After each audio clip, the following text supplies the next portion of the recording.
Now that is how Apple's AirTags, these little trackers, are designed to work at a high level. They're supposed to let you find your keys or your bags, pretty much anything you'd want to find if you lost it. They're designed to help you track and recover those. How well does it work? Well, it works pretty well, but maybe a little bit too well. Hi everybody, foXnoMad here, and today I want to help you travel smarter by showing you Apple's new AirTags. They were just released a few weeks ago, and they're essentially Bluetooth trackers that have a big advantage over the competition and a slightly better advantage over just regular old luggage tags, provided you use them wisely. I've reviewed some other Bluetooth trackers in the past, so I'll leave a link to those videos down in the description, and Apple's AirTags work pretty much the same way. But first, let's take a look inside the box. Inside, you get 3 pieces of paper you won't read either, then voila, the AirTag is right there in the middle.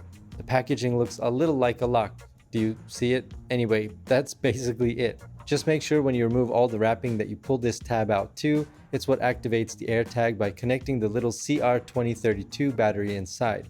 That battery, by the way, will give you roughly 1 year of battery life and is replaceable.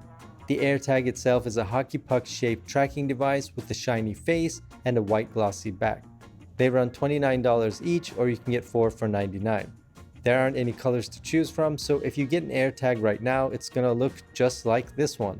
But if you do want to personalize it just a little bit, you can have it engraved by Apple for free with a number of select emojis or text if you want. In case you're thinking of adding an old school layer of protection as backup, engraving some contact info here might be useful. Either way, once you get your AirTag, setup is pretty straightforward as you would expect from Apple.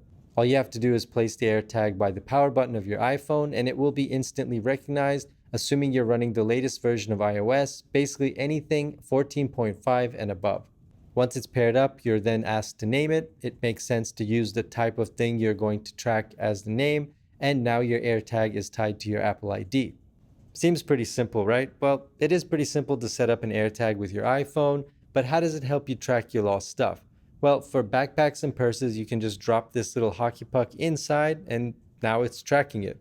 But it doesn't have any kind of attachments on the outside. So if you want to attach the AirTag to your keys, you're going to have to use some sort of key holder. Apple sells a variety of different accessories, even a $450 Hermes version. But if you just want a $12 one that comes in a variety of colors and that's pretty secure and solid, I would go with the Belkin. They're about $12 and they get the job done if you want to attach your AirTag to a keyring. Oh, and AirTags are also magnetic as well. Now your AirTag is attached or embedded with one of your valuables, and let's say you then lose it. So to find your AirTag in the keys or bag it's with, there are a few scenarios. The first is short-range tracking. Say your bag or your keys are lost, so you go into the Find My app on your iPhone. Find the specific AirTag you're looking for and tap Find. If you've got an iPhone 11 or 12, you can take advantage of the AirTag's U1 chip, which uses ultra-wideband to let you precisely narrow down its location using your phone if you're within about 10 meters or 30 feet. In my testing, I was able to get a little bit more than that, closer to 50 feet, but your use may vary. Now you're in Find mode and your phone will literally guide you toward your AirTag, which could be useful when you've misplaced your keys or purse somewhere around your home. The user experience is intuitive and much better than competing trackers. Now, if you're outside of that 30-foot range, you can also play a sound. So you can play that little chime and it might help you narrow down things. So if you're outside of that visual range, maybe you can hear the chime and it'll help you narrow it down and get you closer to your item. Now, the second scenario is when you've really lost something, when you've left your bag on the metro or on a bus and you have no idea where it is. It's outside of that visual range where you can scan with your phone using the ultra wideband. It's outside of earshot, so you can't hear it. So in that scenario, what you want to do is go back to the Find My app. There, you're going to mark your AirTag as lost. And when you do that, it lets you enter a phone number and custom message to anyone who finds the AirTag. Those of you who've used other Bluetooth trackers before might have an idea of what happens next. With those other trackers, when you mark something as lost, it will then use the network of other users who happen to be walking by and have that tracker's app, like Tile or Chipolo, to anonymously send you data for your tracker. It's dependent on someone in that network, like Tile, to be walking by. What makes AirTag much more practically useful is it doesn't depend on users to be part of a network or to download an app or to be signed up to a service. It's basically using all the iPhone users as the network.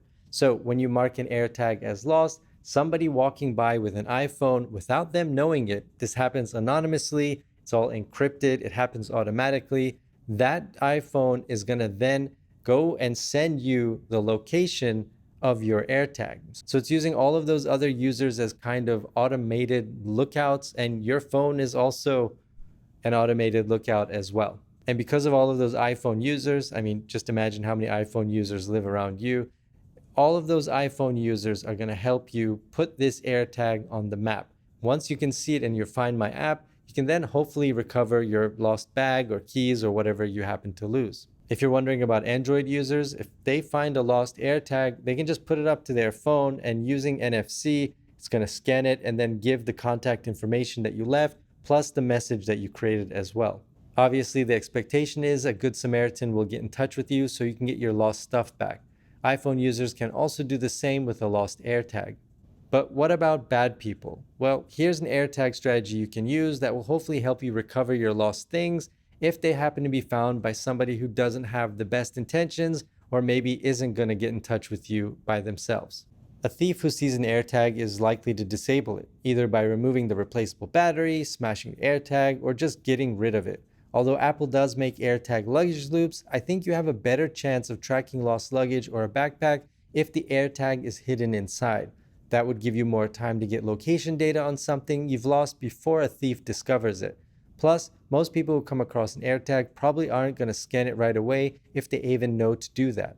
As for the creepy or downright scary scenarios, like someone using an AirTag to track you, Apple's come up with a few security features. The first is if your iPhone detects an AirTag that's not tied to it, but also seems to be following you around, then it's going to pop up a notification on your phone and let you disable that AirTag. If you ignore that notification, it's going to make the AirTag play that chime that you heard before, so it will further grab your attention so that you know to disable that AirTag. But as Gizmodo notes, Apple won't specify how long an unwanted tracker needs to be traveling with you before you see an alert. It might be as long as by the time you get home, in which case your address can be narrowed down by a creeper tracking you, or the end of the day.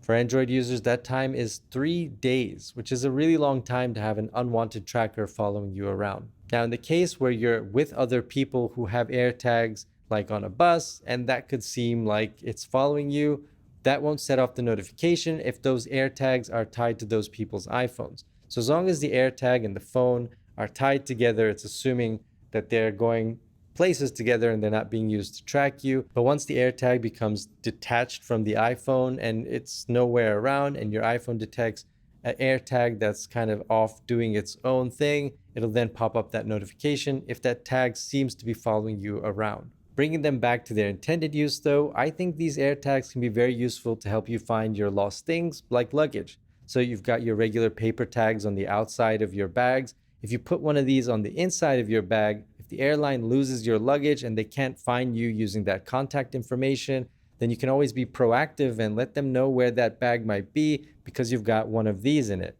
Same thing with your daily carry backpack. You could drop one of these inside of your camera bag or your laptop bag. If you work at cafes a lot or you go shopping and you leave your bag somewhere one day, having one of these on the inside of that bag can help you find it quickly within that 10 or 15 minute time frame where you might actually be able to recover it before somebody walks off with it. So an AirTag can give you more peace of mind with your daily carry.